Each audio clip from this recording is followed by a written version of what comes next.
Fredrick by Leo Leone.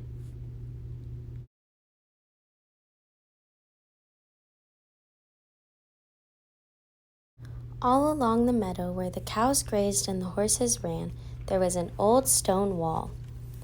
In that wall, not far from the barn and the granary, a chatty family of field mice had their home. But the farmers had moved away, the barn was abandoned, and the granary stood empty. And since winter was not far off, the little mice began to gather corn and nuts and wheat and straw. They all worked day and night, all except for Fredrick. "Fredrick, why don't you work?" they asked. "I do work," said Fredrick. "I gather sun rays for the cold, dark winter days."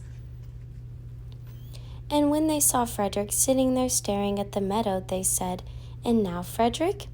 "I gather colors," answered Fredrick simply, "for winter is gray."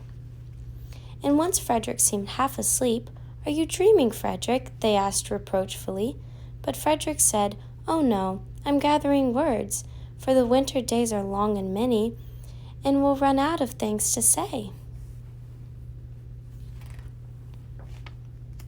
The winter days came, and when the first snow fell, the 5 little field mice took to their hideout in the stones.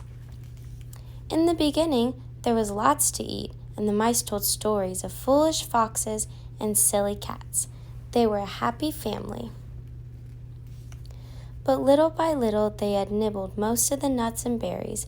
The straw was gone, and the corn was only a memory. It was cold in the wall, and no one felt like chatting. Then they remembered what Fredrick had said about sun rays and colors and words. "What are your supplies, Fredrick?" they asked. "Close your eyes," said Fredrick as he climbed on a big stone. "Now I send you the rays of the sun. Do you feel how their golden glow?" And as Fredrick spoke of the sun, the 4 little mice began to feel warmer. Was it Fredrick's voice? Was it magic? "And how about the colors, Fredrick?" they asked anxiously. "Close your eyes again," Fredrick said.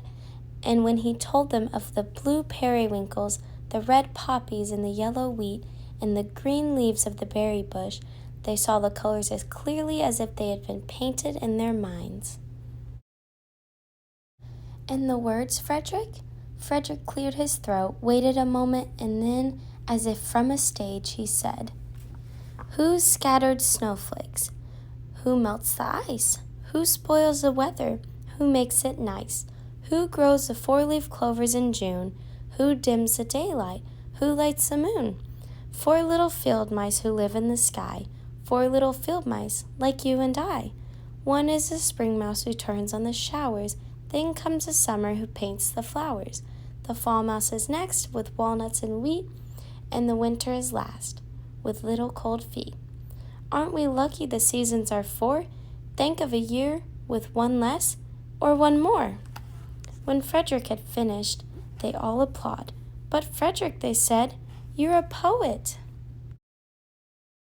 Fredrick blushed, took a bow, and said shyly, "I know it." The end.